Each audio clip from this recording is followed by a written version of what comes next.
Hey, what's up guys, Rev here. So today we're going to go over several different stories involving Hololive, and I think you guys will find them interesting, and I also don't want to waste any time, so let's jump right into it.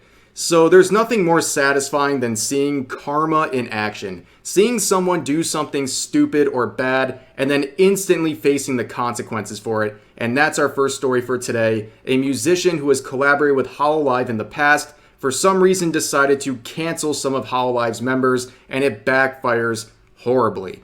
So it begins with the FuwaMoco twins. They are one of the new VTubers, a part of the Hololive Advent generation. They are very well liked. They're off to a great start. They're already over 500,000 subs on YouTube, and they are arguably the most popular channel in that new generation. And I mention all of these things not only to prove how successful they are so far, but I want to use it to stress upon you that they are very well liked, okay? They are universally praised. They're about as unproblematic as they come. Nobody is gunning for the FuwaMoco twins and trying to cancel them. So if you're going to do something like that, you better bring something good. Otherwise, it's going to backfire on you. And apparently, our main protagonist of today's story did not get that memo. However, this was the tweet that caused the issue. So the FuwaMoco twins promote a community event where they're asking their ruffians or their community members to come up with a jingle for their channel. They'll be featured in their streams. It's up to 10 seconds long. And it was something that was very clearly directed towards members of their community and seems like a fun event for everyone who wants to participate in this. However, people would have a problem with that. And that was our musician Joshua here, our main protagonist, who would make this quote retweet stating, "Can't stand seeing big accounts like this fish for art, music, etc. from fans to be used free of charge. You have the money, pay a composer directly, or at the very least, pay the winner a license fee, credit them for its use while you're at it." Now, there's a lot of issues with this tweet. A lot of people didn't like it, and I'm one of those people who don't like it either. So, first and foremost, let's establish the fact that this is a voluntary event. If you don't like the fact that there's no monetary compensation for the winner, then simply don't participate. That's as simple as it is, right? You don't have to participate in this event if you don't like the rules and rewards that are associated with it. Second off, this is much more akin to a passion project, okay? This is a post directed at ruffians, members of her community. They want people who are actually involved in their community participating in this event. They're not saying calling on all artists, they're calling on ruffians within their community. So people who are participating in this event are supposed to be enjoying it. They're doing this for fun and to be a part of their community and to put their own stamp on it. And going beyond that, so like the value of entering this contest, this is not anything new. The obvious reward in terms of anyone's career in this situation is exposure. This is nothing new. It's not complicated. Having your jingle with credit placed into the FuwaMoco streams is going to get literally millions of eyes on your art over the course of time. Not to mention a shout out post I'm sure they're going to share with the winner where arguably thousands of people now flood that artist's account. It is a very good chance at exposure, and that of course converts into other opportunities as an artist.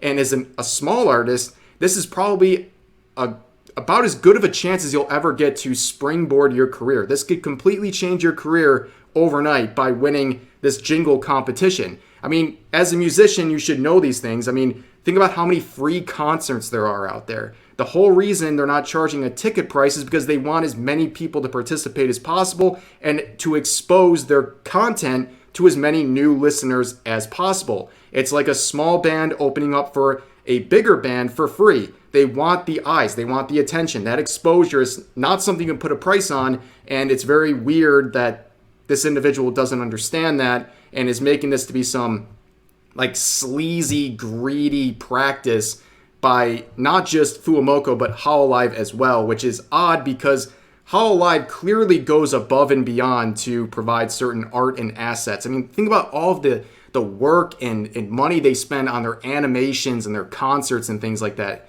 To think they would cut corners here in a very greedy sense and that was their intention is weird. But nonetheless, they would go on to say stuff like this, saying anyone taking umbrage at this needs to stop for a moment and imagine if it was Elon Musk asking for a jingle for Twitter, which is a crazy comparison. Obviously, those two things are not comparable in the least. FuwaMoco and even Hololive are not comparable to Elon Musk, who has so much money he literally doesn't know what to do with it at this point. But nonetheless, other people would point out some interesting details about this musician. This user saying, I can't stand accounts leeching on creators' names. You made a 15-second music for Mori. It's like a McDonald's worker proudly displaying that they made a burger for someone. You should pay her for using her name in your bio, where Joshua would reply saying, and Mori was incredibly professional. All Hololive English creators should follow her example. Poor choice of words, as we're about to see. So yes, this musician has Mori Calliope's name in his bio because he has done work for her in the past. That work is providing background music for her magical girl transformation scene she uses in the intro of her streams. As you can see, the tweet alone has almost 2 million views, and it's a part of every stream and credited, so that's a lot of eyeballs on this musician's music, kind of like the intended jingle that the FuwaMoco twins are driving at, so you can see the value of both of those. But nonetheless, viewers noticed something very interesting in one of Mori's recent streams that took place after Joshua's call-out post. The usual transformation scene played during her intro. However, the background music was removed. And on top of that, users noticed that Mori had unfollowed this musician on Twitter. Yep, karma striking and pretty well deserved. I mean, there was absolutely no reason to go after the FuwaMoco twins, and it's very odd to think that you could do that and people like Mori and other members of Hololive wouldn't notice the shade being tossed at the FuwaMoco twins and Hololive in general. So that was nice to see some actual consequences for someone spouting off on Twitter like that.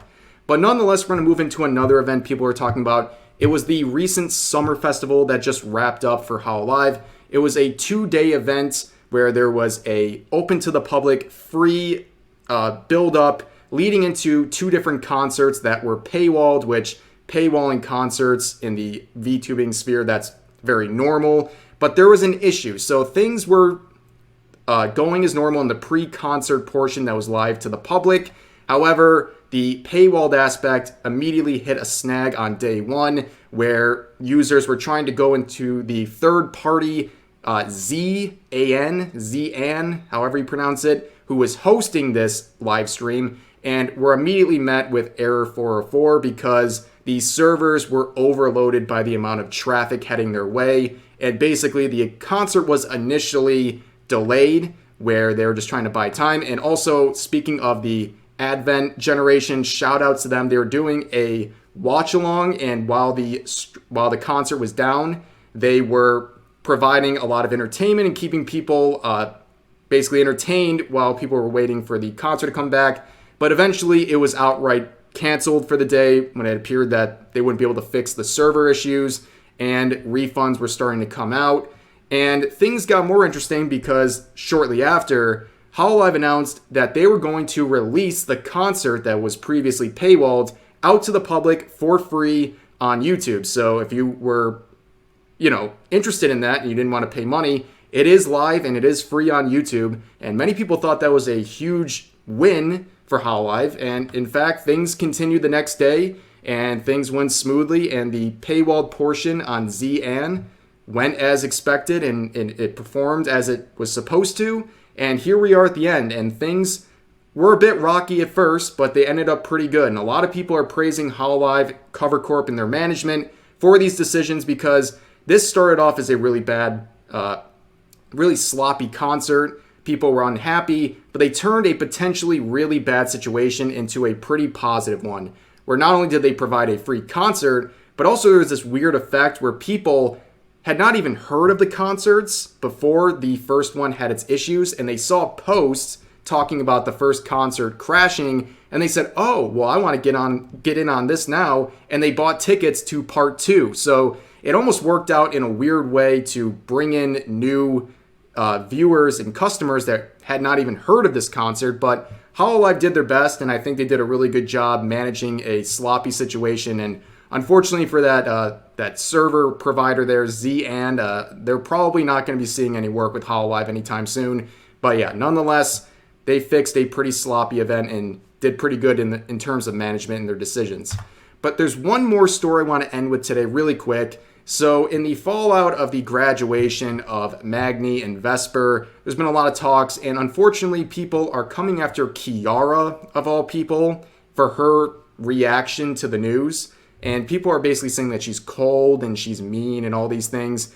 But I find that very, very odd and unfair. So there's this clip a lot of people are talking about where she discussed Magni's and Vesper's graduation. And basically, to sum it up, I mean, she just said, well, it's a bummer, but she doesn't really know them. She had never streamed with them, and it sounds like she didn't even interact with them at all, and she just really didn't know them. So she didn't really have a whole lot to say. Like, she was obviously like, well, yeah, it's a bummer, but she didn't have much to go from beyond that because it just wouldn't be genuine because she didn't know them that well. And also, she stated she doesn't know any more additional information that any of us would know. So there's no point in asking her. And as she pointed out, and as I will remind people, it's just kind of considered rude to ask streamers about the graduation of other streamers. It's kind of something you're not supposed to do in the first place. And the fact that she haven't even had to speak on this was already too much.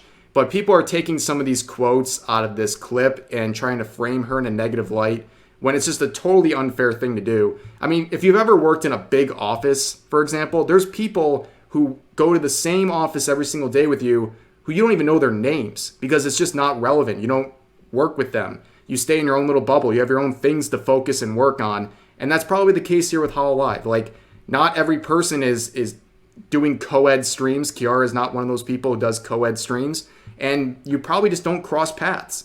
And that's understandable in a big agency when you have a lot on your plate to begin with. But nonetheless, I want to point that out because a lot of people are talking about it. But that is going to do it for this video. A couple of Hololive related stories. So please share all of your thoughts about each of those stories in the comment section down below. Hope you guys enjoyed the video, and I'll see you next time.